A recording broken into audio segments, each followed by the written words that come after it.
자세히 보도록 할게요. 우선 이제 컨코의 초반에는 이제 일반적인 제안 사항이나 아니면 원칙 같은 거를 설명했고, 그다음에 이제 Q&A 세션을 한번 같이 정리해 보도록 할게요. 그래서 우선은 이제 딜리버루라는 이제 영국이나 프랑스, 이탈리아 같은 국가에서 이제 도어대시하고 같이 배달 서비스를 이제 운영하고 있던 그런 기업인데, 얘네를 인수한다는 그런 최근 이제 발표가 있었어요. 그래서 거기에 대한 질문이 굉장히 많았는데, 이제 음식 배달 같은 경우에는 규모의 경제가 굉장히 강하게 작용하는 사업이기 때문에 이제 진출하려는 국가 평균 소득이 일정 수준 이상이 되어야 하고, 구매력이 높은 소비자가 많아야 하며, 그래서 이제 미국 다음으로 진출하려고 하는 그런 지역이 유럽으로 이제 선정되었습니다. 그래서 CEO가 얘기한 거는 딜리버루 인수가 대시의 진출 지역을 확장시켜가지고 성장 여력을 확장시키는 그런 성장 효과가 있고, 그 다음에 이제 북유럽하고 동유럽 위주로 사업을 영위하고 있던 볼트라는 기업을 이제 인수한 지 3년 정도 지났거든요.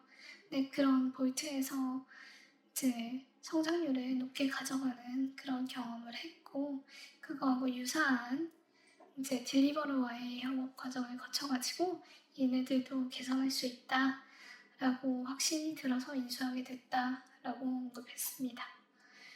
그리고 이제 트럼프 관세에 대해서는 관세 인상으로 인해서 수요 침체가 이루어질 것인가, 이런 징후가 현재로서는 없고 경기가 침체되더라도 상대적으로 견고한 수요가 있다라고 얘기를 하고 있습니다.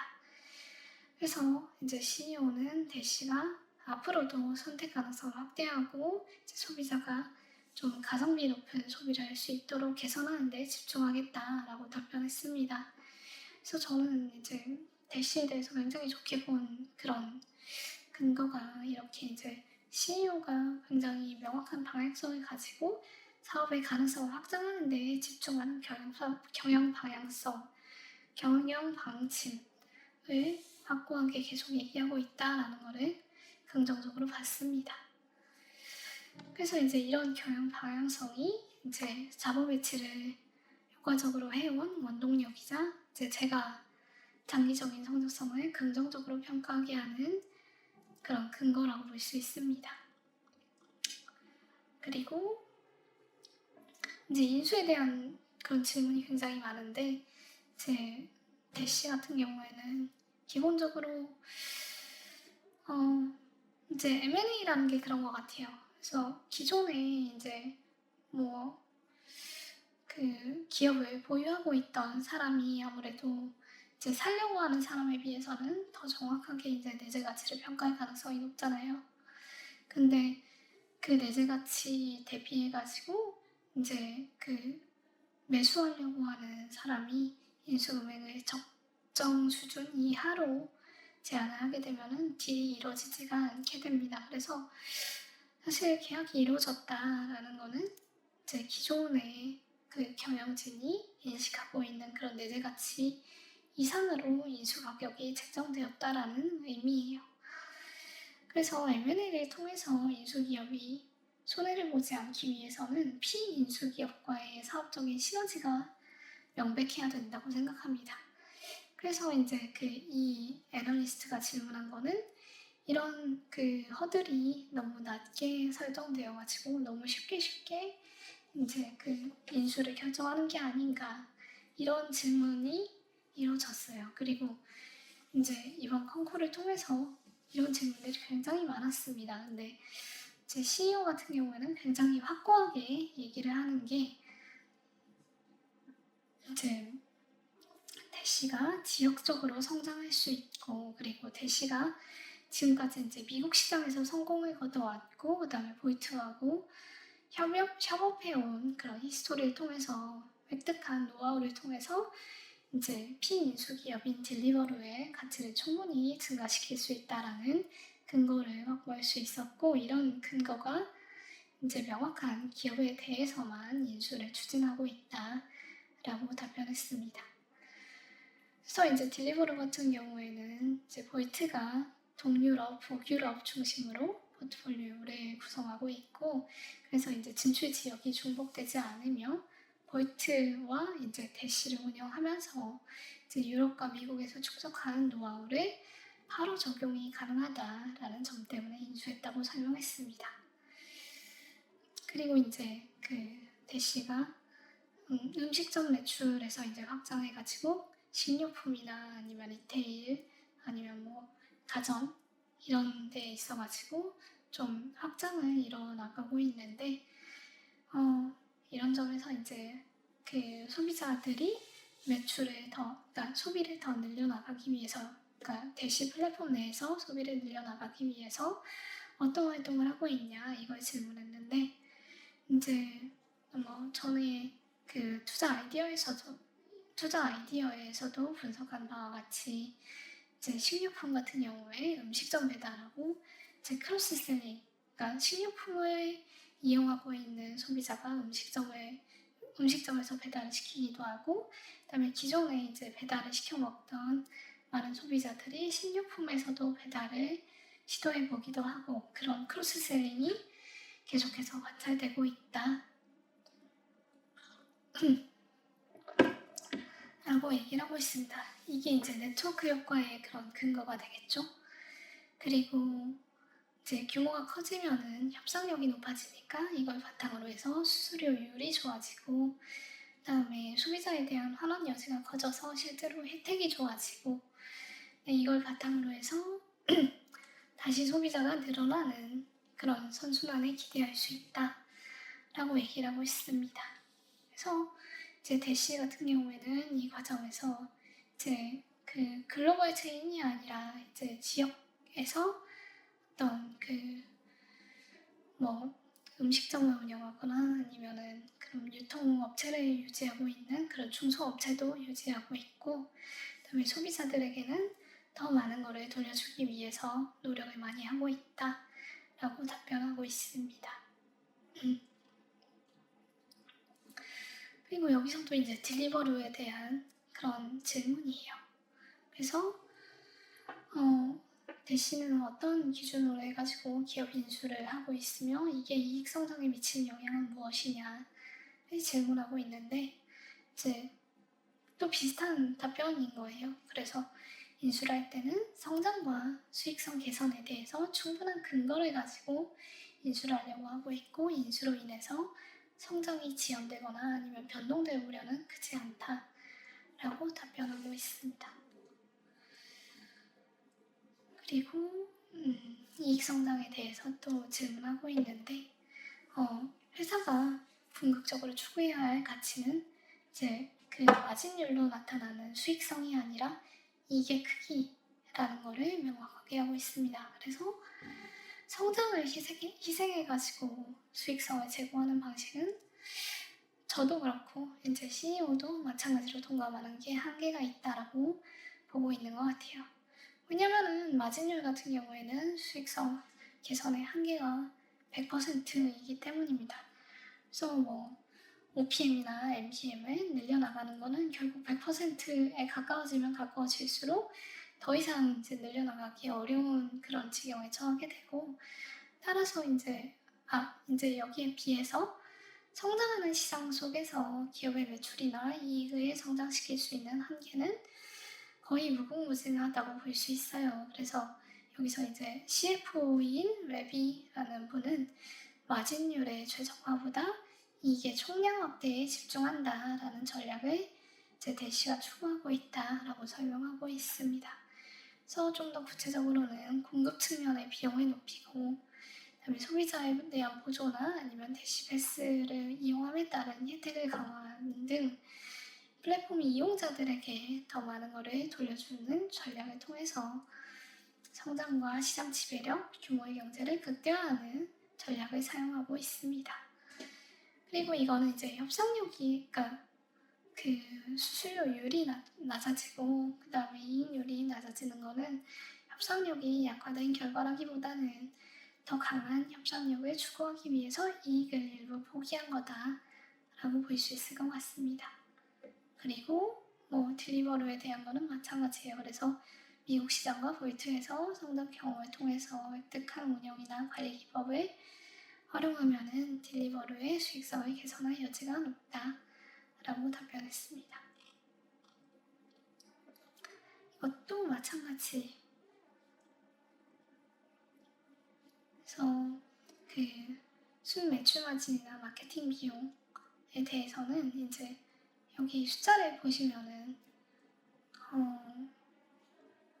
마케팅이 포함된 판관비 비중은 이제 29.7%로 이제 가장 낮은 수준이라고 볼 수 있습니다. 그래서 24년 3분기를 보면 29.5%였는데 이제 22년 2분기에 41.5%였던 거에 비해 가지고 거의 이제 꾸준한 감소세를 보여왔고, 그다음에 이제 23년 4분기, 24년 4분기를 제외하면 전체적으로 개선되는 추이라고 볼 수 있습니다. 이런 추세 가운데 소비자한테 더 많은 가치를 제공하고 이를 통해서 규모의 경제를 극대화하는 그런 성장 전략을 사용하고 있다라고 이해하시면 될 것 같아요.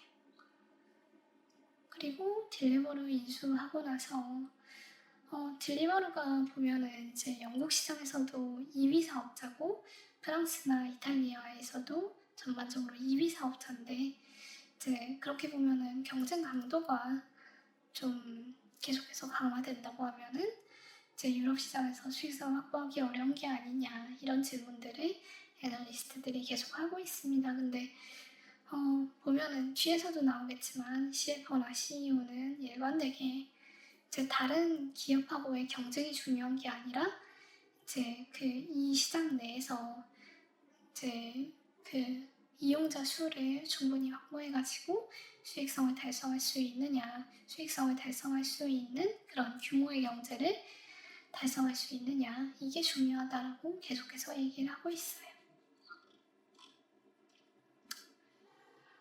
그리고 순매출 마진이라는 게 결국에는 총 주문액 중에서 매출으로 인식하는 비율인데 이제 GOV 성장률이 이제 좀 견조한 가운데 매출 성장률이 좀 낮아져가지고 이 순매출 마진이 좀 감소한 거는 사실인데 이제 앞서 제가 얘기한 바와 같이 그리고 CEO가 얘기한 바와 같이 소비자한테 더 많은 혜택 그리고 공급자에게 좀 비용 절감을 덜 엄격하게 요구한 결과로 이제 이용자들이 더 플랫폼으로부터 많은 가치를 돌려받을 수 있도록 하는 과정에서 일어난 일이라고 볼 수 있습니다.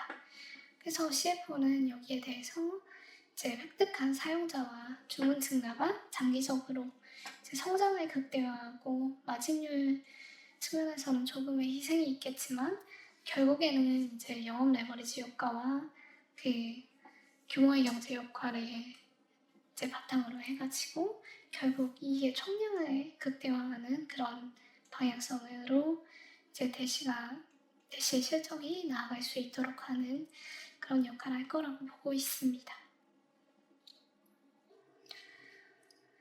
그리고 대시패스 같은 경우에는 이제 더 많은 가치를 어떻게 제공하느냐 이거를 물어보고 있는데 CEO 같은 경우에는 이제 로컬 커머스 전반에서 라스트 마일 딜리버리를 담당하는 회사로 좀 비전을 제시하고 있습니다. 그래서 밑에 보면은 물리적 세계에 대한 멤버십 프로그램, 그러니까 제가 만약에 이제 뭔가 음식을 배달하는 거 이외에도 이제 이 지역 내에서 어떤 물건을 사고 싶다라는 거 아니면 어떤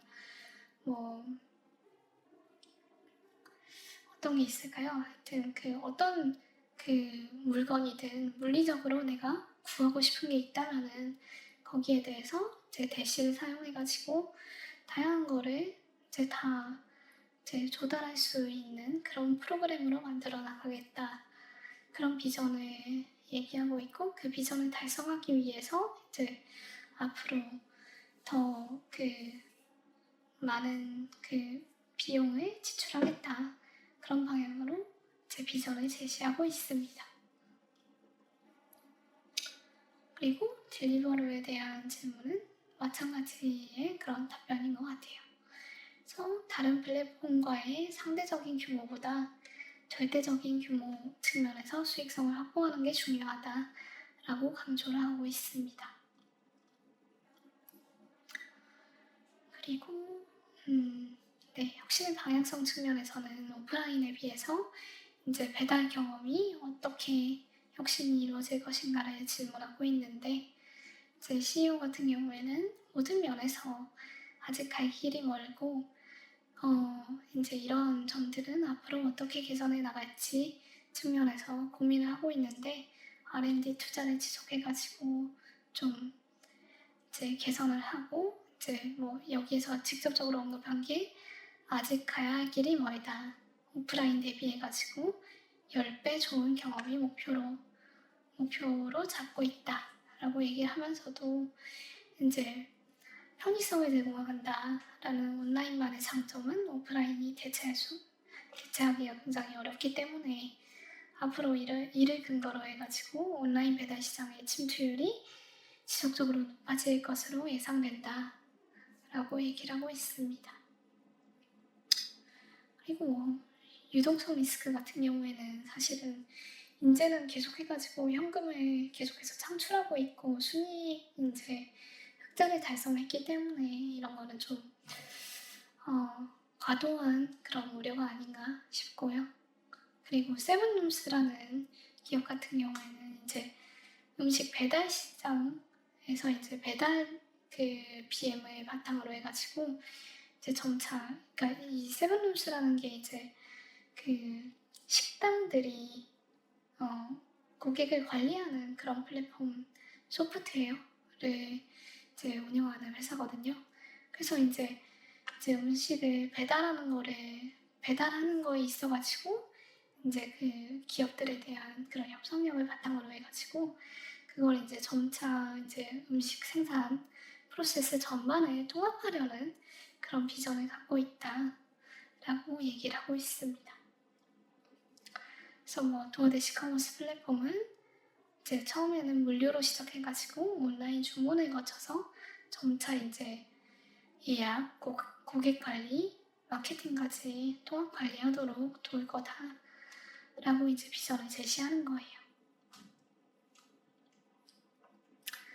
그리고 딜리버로 같은 경우에는 마찬가지로 대시의 기술, 제품, 경영 노하우 같은 게 이제 확장되면은 의미 있는 방식으로 성장이 이루어질 수 있다라고 얘기를 하고 있고, 그다음에 캐펙스 같은 경우에는 상점용 태블릿이나 아니면은 자율주행 기술 투자 같은 게 반영된 결과다라고 얘기를 하고 있습니다.